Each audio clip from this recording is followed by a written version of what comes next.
Hello எல்லோரும் எப்படி இருக்கீங்க? இன்றைக்கி நான் வந்து ஒரு குயிக் ரெசிபி ஒன்று சொல்ல போகிறேன். இது வந்து ஈஸியாக இருக்கும். அது வந்து ஒரு 4 மெம்பர்ஸ்க்கு வந்து எப்படி ஒரு குருமா வந்து டக்குன்னு செய்யலாம் அப்படின்னு சொல்லிட்டு வந்து ஆக்சுவலாக வந்துட்டு நான் வந்து ஃபஸ்ட் டைம் மசாலா எல்லாத்தையும் போட்டேன்.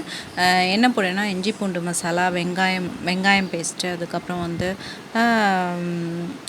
தக்காளி எல்லாத்தையும் ஆட் பண்ணி நல்லா ஃபஸ்ட்டு எண்ணெயில் 2 டேபிள் ஸ்பூன் எண்ணெய் ஊற்றி நல்லா வந்து வதக்கிட்டு அதிலே முதல்ல வந்து இந்த இது ஸ்பைசஸ் போடுவோம் இல்லையா, கரம், கார்டமம், அப்புறம் வந்து க்ளோவ்ஸு, இதெல்லாம் சின்னமன் ஸ்டிக் எல்லாமே போட்டேன்.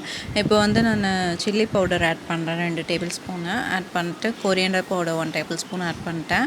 அதுக்கப்புறம் கரம் மசாலா 1/2 டேபிள் ஸ்பூன், அப்புறம் டர்மரிக் பவுடர் வந்து 1/2 டேபிள் ஸ்பூன் ஆட் பண்ணியிருக்கேன். இந்த ரெசிபி வந்து குயிக்காக செஞ்சிடலாம். ஒன்றும் நம்ம வந்து டக்குன்னு ஒரு மட்டன் ரெசிபி செய்யணும் அப்படின்னா இது ஈஸியாக செஞ்சிடலாம். அப்புறம் வந்து இதை வந்து திக்கு கிரேவியாக கூட நம்ம வச்சு சாப்பாட்டுக்கு தொட்டு சாப்பிட்லாம், இல்லைன்னா வந்து நம்ம குழம்பாவும் யூஸ் பண்ணிக்கலாம். அதுக்கப்புறம் வந்துட்டு நல்லா வதங்கட்டும், இந்த மசாலாவோட பச்சை வாசனைலாம் போகட்டும்.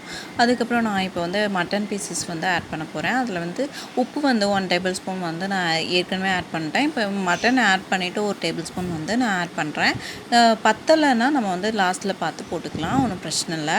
இப்போ வந்து மட்டன் பீசஸ் வந்து ஆட் பண்ணியாச்சு. இது வந்து ஆட் பண்ணிவிட்டு நல்லா வந்து மிக்ஸ் பண்ணிட்டு இதனுடைய தண்ணி இருக்கும் இல்லையா, அது வந்து நல்லா வற்றின பின்னாடி நம்ம வந்து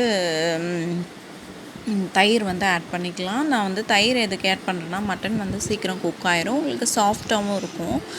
அப்புறம் வந்து கிரேவிக்கு ஒரு வந்து திக்னஸ் வந்து கொடுக்கும் அப்படின்னு சொல்லிட்டு நான் வந்து ஆட் பண்ணுறேன். அது வந்து இப்போ நான் வந்து மட்டன் போட்டதுனால 1 டேபிள் ஸ்பூன் வந்து சால்ட் ஆட் பண்ணிட்டு இப்போ நல்லா மிக்ஸ் பண்ணி விட்டுட்டேன். தண்ணியெலாம் பாருங்கள் நல்லா வற்றிருச்சு. தண்ணி வற்றினதுக்கப்புறம் வந்து எண்ணெய் பிரிஞ்சிருச்சு, நல்லா ஒரு ஸ்மெல் வந்து போயிடுச்சு. இப்போ வந்து நான் வந்து நல்ல கட்டியுள்ள புளிச்ச தயிர் வந்து நல்லா ஆட் பண்ணிட்டேன். ஒரு 1/2 டம்ளர் ஆட் பண்ணியிருக்கேன். உங்களுக்கு எவ்வளோ தேவையோ அவ்வளோ ஆட் பண்ணிக்கலாம். புளிப்பு வந்து உங்களுக்கு தக்காளியில் கம்மியாக இருந்துச்சுன்னா இதில் வந்து தயிர் ஆட் பண்ணிக்கலாம். எவ்வளோக்கு வேணுமோ ஆட் பண்ணிக்கலாம். நான் வந்து 1/2 டம்ளர் தான் ஆட் பண்ணியிருக்கேன். ஆட் பண்ணிட்டு நல்லா கொஞ்ச நேரம் கொதிக்க விட்டுட்டு தண்ணி ஊற்றி நம்ம வந்து குக்கரை வந்து மூடி வச்சிடலாம். இது வந்து ஒரு 4 விசில்ஸ் வந்தோடனே நமக்கு குருமா வந்து ரெடி ஆயிரும். நான் இப்போ வந்து உங்களுக்கு தேங்காய் சொரவர இது ஜார் வந்து மிக்ஸி கப் வந்து உங்களுக்கு காட்ட போகிறேன். இது வந்து ஈஸியாக இருக்குது. ஆக்சுவலாக வந்து நம்ம சீக்கிரமே துருவி கொடுத்துரும். இதுதான் வந்து அதில் வந்து ஃபிக்ஸ் பண்ணிவிட்டு நம்ம வந்து மிக்சியில் மாட்டிட்டோம் அப்படின்னா நமக்கு வந்து ஈஸியாக வந்து தேங்காய் துருவி கொடுத்துரும்.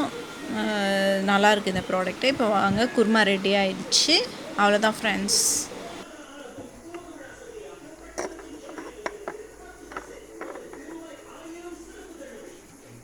What